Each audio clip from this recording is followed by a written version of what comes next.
To my very far left is the producer, Luke Rogue. Next to him is the co-screenwriter, Rory Stewart-Kinnear.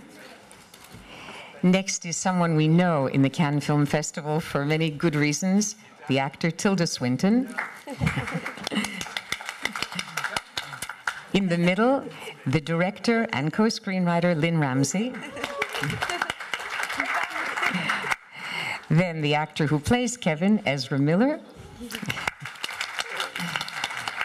And a national treasure back home in the United States, actor John C. Reilly. I'm going to start out with just one question or two, and then we'll take questions from the audience. If you could all settle down. The question is really for Lynn Ramsay and to some extent for Rory Stewart-Kinnear. I know this is adapted from a prize-winning novel by Lionel Shriver, but this is one of the most intensely cinematic films that I've seen in its visual expressiveness, in its use of music, contrapuntally. It doesn't feel like a book. I wanted to ask you if you could talk a little, for example, about even the color red, how it's interwoven throughout the film from beginning to end. What did the color red mean to you? Is that something from the novel or from you? Where to start? I think because I can see films in my head, like in a very visual way. It was obviously the book was letters, so obviously right away I said I can't do it like that. So I just saw Eva as the main character, as an unreliable narrator, and so I was choosing things she might go to inside herself. So for me, it was a really interesting challenge in terms of structure. I've always done real time before. I've never done non-linear. So it was trying to still tell a story, but still make it feel very personal and very memory-like. What about the red? You know, and what about the red? The red. Yeah, please speak to I'll speak about the red. Well, I thought one of the most striking and arresting images I liked from the novel was the house that was covered with the red paint, and I felt that she was in an episode of this place. You know, she's stuck in this place, and it's. The light is red, and everything's red, and it's reflecting. It's guilt. It's about guilt. The whole film's about guilt. Yeah, that's yeah. So the same for you with the screenplay. Did you approach it that way? Yeah. I do what Lynn tells me to do. It's much easier like that. Okay. Come on, there is a gentleman on the aisle there. Hello. Then here, and then... Hugh Dyer from Belgian TV. Thank you for this brilliant movie. My question is for Tilda Swinton. Tilda, very pleased to see you again. In the book, there is it's like a long monologue because it's letters, and we feel the inside thoughts of Eva. You choose no voice off, it's perfect, but for an actress, how to play such a range of emotions with few words, only with looks, with sometimes smiles, how to work on that without this interior voice?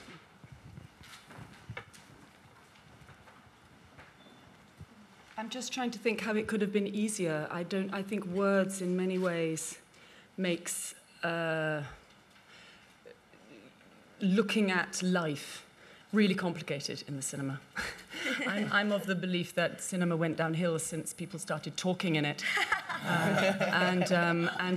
I would have made any film that Lynn proposed we make together, but when she proposed this opportunity, one of the first things that I saw was an opportunity to be this interior and this lonely. And in many ways, I think that being a parent is like writing one long letter that you never send. I mean, if you've had enough sleep and if you're sort of relaxed enough, then you end up sending that letter to your child. But it generally gets lost in the post. And I think that feeling of being, at the end of the day, left with yourself. Of course, in Eva's case, it's extreme. It's like a nightmare scenario. But it's not that that far from the everyday experience of being a parent, being really up against your own monologue, whoever you're talking to. So the lack of words and the feeling of isolation was, if anything, an easy thing in terms of the performance. Because it's not about facts, it's about feelings, this film. It's truly about emotion. I mean, when Lynn talks about the red, you know, it's a bloody business having a family. It's certainly a very bloody business being a parent. And it's a really bloody business being a child, as we know.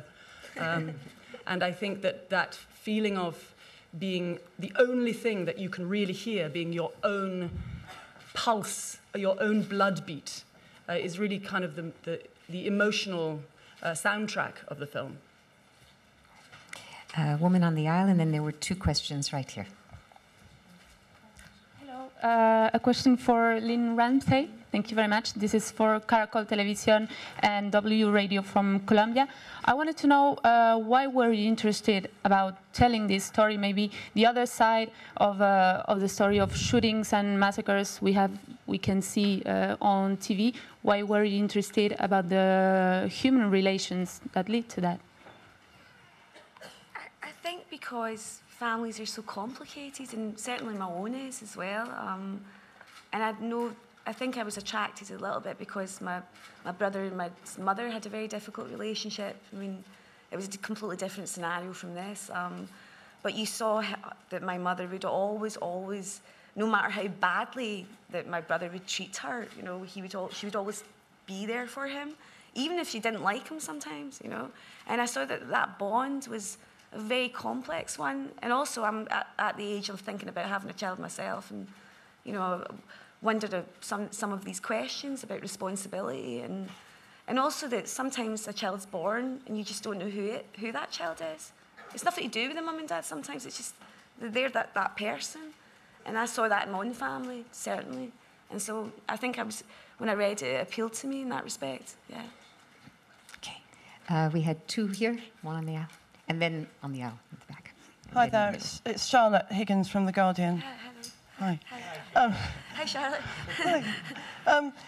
So, Lynn, if I had made that film, I would probably not be now having any children. I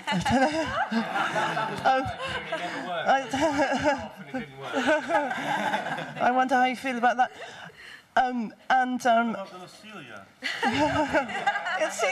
Celia was cute, but also dead. So it didn't turn out well for them, did it?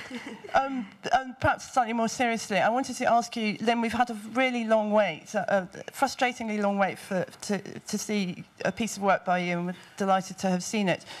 But I wondered if you could talk a little bit about that. And I know it was quite a long gestation period for this film that had various ups and downs on its route, and how do you feel about that? And I think every film has ups and downs in its route. I think every filmmaker feels like they're, you know, pushing a boat over a mountain, like Fitzcarraldo. You know, it's not really been that long, to be honest. I mean, I was on The Lovely Bones for like 5 years. Like Peter Jackson did that, and you've all seen that, I'm sure. So. Or not.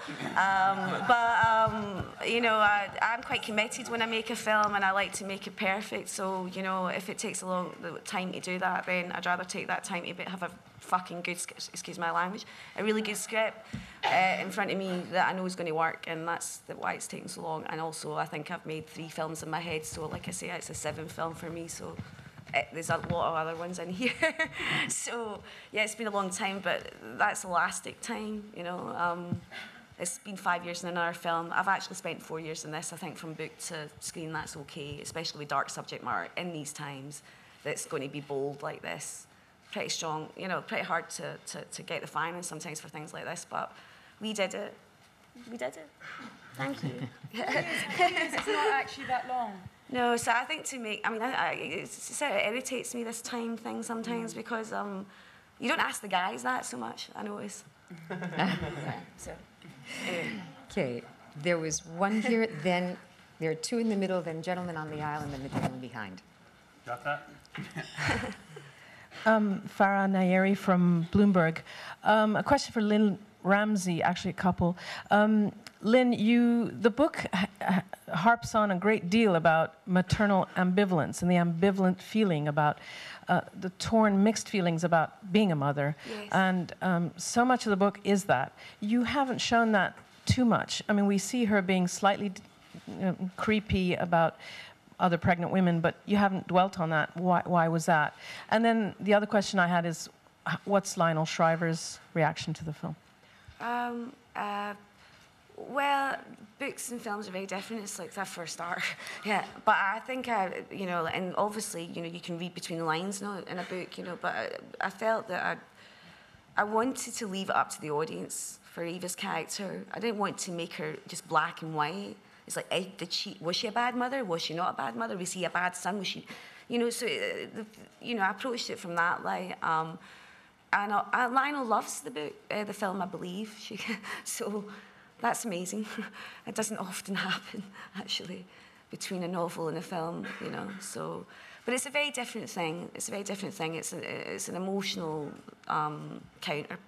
It's a piece that is sitting aside, different piece of work. Yeah.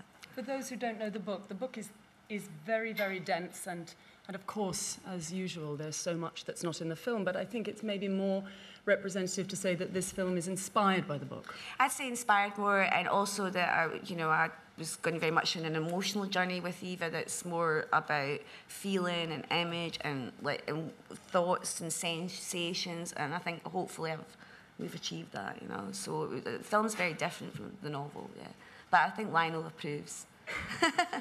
Yeah. We'll hear about it if she doesn't. I'm sure we will. Bonjour, Anne Chaon, je travaille pour, I'm working for the Agence France Presse. I have a question for you, Ezra Miller. If I may ask you how old you are and how much you feel connected with your character. And my question is, do you think there is any hope for this boy in this world? And according to you, what will he become in his life? Is this a question for me? Actually, this is for Ezra. Okay, thank He's you. probably going to become like a clown or a mime or a comedian.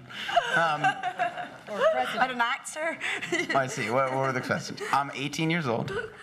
To my horror, I do feel a little connected with Kevin. Always did. Always will. A bit. It's a little scary. Yeah, I think one of the very intense realities about being a human being is that all sorts of bad and all sorts of good exist within all of us.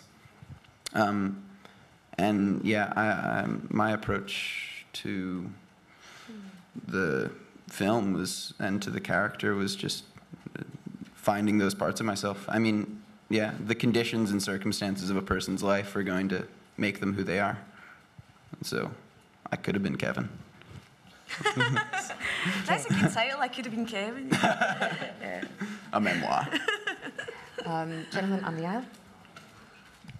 Hi, Baz Bamry-Boy from the Mail. Congratulations to Thank you. Lynn Ramsay. Nice to see you back Thanks, Baz. in the movie biz.